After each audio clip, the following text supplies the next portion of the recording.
The following episode is in response to a tweet I got. I deleted the person and I deleted the tweet, but I did write it down, and they said, "I'm sure you don't support the indie comic creators you have on your show. You just use them for views and videos and then leave. You should support more comic campaigns." Oops! John Talk! What's up, everyone? Welcome to another episode of John Talk. It's your boy Tyler, and yeah, guys, I didn't like that tweet, I didn't like that DM, and let's talk about that real quick. For those of you who watch me, you're probably a comic book creator, you're an artist or a writer, and you're probably wondering, Tyler, I'm trying to get support on my comic book. You know, why is no one supporting me? So I want to talk about stuff like this, because here's the thing. I do support comic book creators. In fact, right here, this is a stack of all the comics that I've supported in the last 3 months. Now, obviously, you know, I backed them a while ago, but they finally came, and it shows that, hey, you know, I do support other comic book creators. But there's a couple reasons why I don't support some comic book creators, and it's the reasons that I have are probably the same reasons that some other creators have. The first thing is, if you're marketing to just creators, so if you're in a Facebook group and you're like, hey everyone, look at my comic, back me on Kickstarter or back me on Indiegogo, if you're continually like marketing to comic book creators, you're gonna realize this: it is hard to get other comic book creators to back your project. Why? Because they're trying to save up money for their own comic book projects. It's hard for me to back a $20 or a $50 project when I know that that money could be spent on either production on my own YouTube channel, production on another comic book I'm making, another project, hiring an artist. There's just so many things, and so it's hard for me if I ask another creator, hey, can you give me $100 for my comic? They're like, no, I'm using that $100 for my own comic. You see what I'm saying? The second reason why I probably don't support your project is that I probably looked at it and I just didn't like it, and that's not anything against you. That's just me. That's just my thing. What I like to read is different than what you like to make, and that is totally acceptable. When people don't back Demons, I don't go, hey, why didn't you back Demons? They probably didn't want a supernatural anime style comic book. That's probably not what they wanted. They maybe wanted a superhero comic. Maybe they wanted a western. I don't know. Just because I don't like your comic book doesn't mean it's not good. But with that being said, I'm not just gonna support your comic book because you made it. They go, hey Tyler, you know, you supported my #1 comic, how come you're not here to support #2? If I don't come back to support #2, it could mean a couple things, but probably the overarching one, is that the right word, is I just didn't like #1. Now I know what you're saying, you know, Tyler, but my #2 is better than my #1. Absolutely, absolutely. I totally get that. And maybe it's a series that I'm invested in and I want to see the improvement, but maybe I just don't care about the story in #1. Maybe I didn't care about the characters. Maybe I just didn't have any faith. Maybe #2 isn't actually an improvement and it's just the same as #1. You see what I'm saying? Just because I support #1 of your comic doesn't mean I'm going to come back and support #2. Another reason why I probably don't support your comic book and why other creators don't support your comic or other people is just money. Money, guys, is tight for everyone.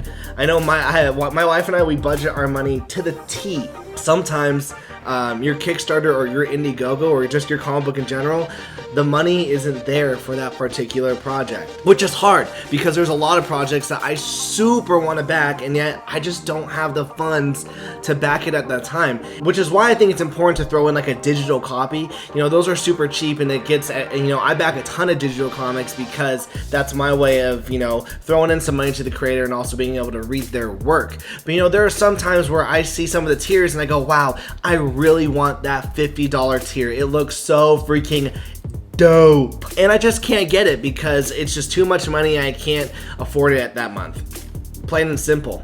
And then here's something that I hate hearing. I hate hearing this. It's, I backed your comic, how come you're not backing mine? Oops! No, you can't. That is unfair. That is basically me backing your comic.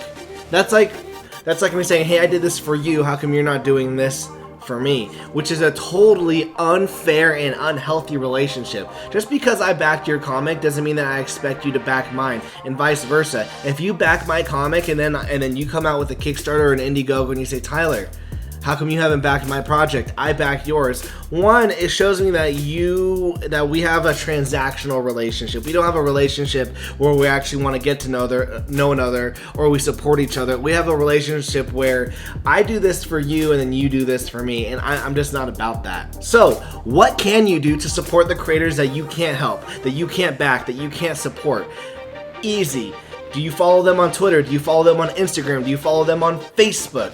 Share their stuff. Share their stuff on Twitter. Share their stuff on Instagram. If they're saying, hey, I have a Kickstarter, go check this out. And if you actually like them, retweet that. Retweet that on Twitter. Share it on Facebook. I get a lot of people that say, Tyler, how come you never share my projects on your personal Facebook page? Well, I'll be honest, I don't share my own personal projects on my Facebook page because most of my friends and family don't give a crap about comics. They're not going to support. They don't support me, so why are they going to support you? But you know what I will do is I'll try to retweet them on Twitter. I'll try to post something on Instagram.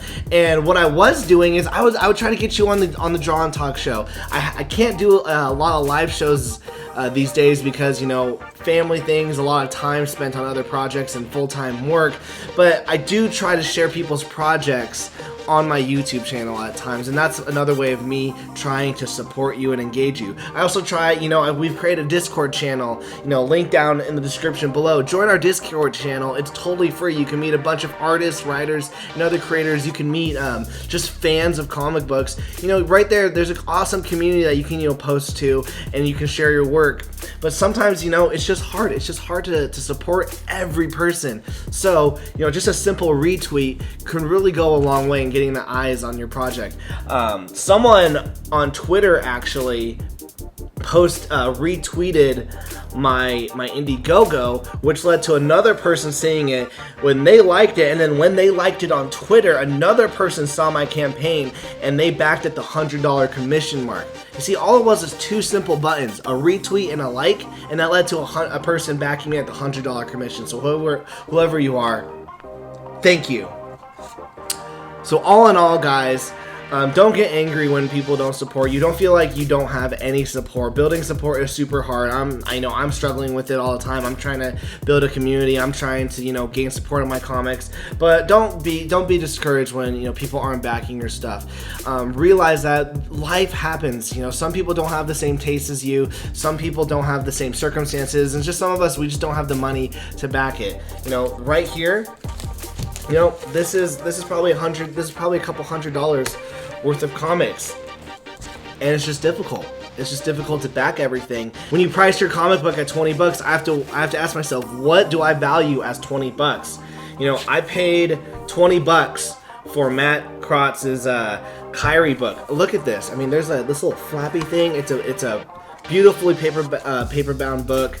The artwork is incredible. At the same time, I also paid $20 for the Seat Seekers graphic novel by Martha Schwartz. Okay, those are graphic novels. But then I also spent $20 on George Alexopoulos's two Mary Sue floppies. All right, so if you're coming at me and you're saying, "Hey, back me at $20 for my one comic book," it's hard for me to say yes, I will. When I back $20 with Alexopoulos, I get two floppies. Or with Martha Schwartz, I get an entire graphic novel. Or with Matt Krotz's Kyrie, I get, another graphic novel. Do you see what I'm saying?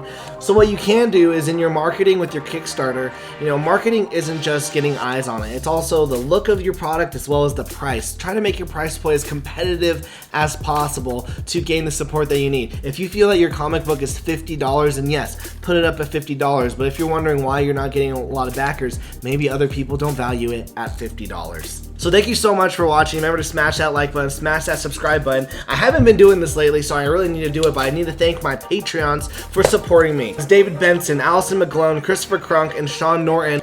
You guys are freaking awesome, and we'll see you in another video. Peace.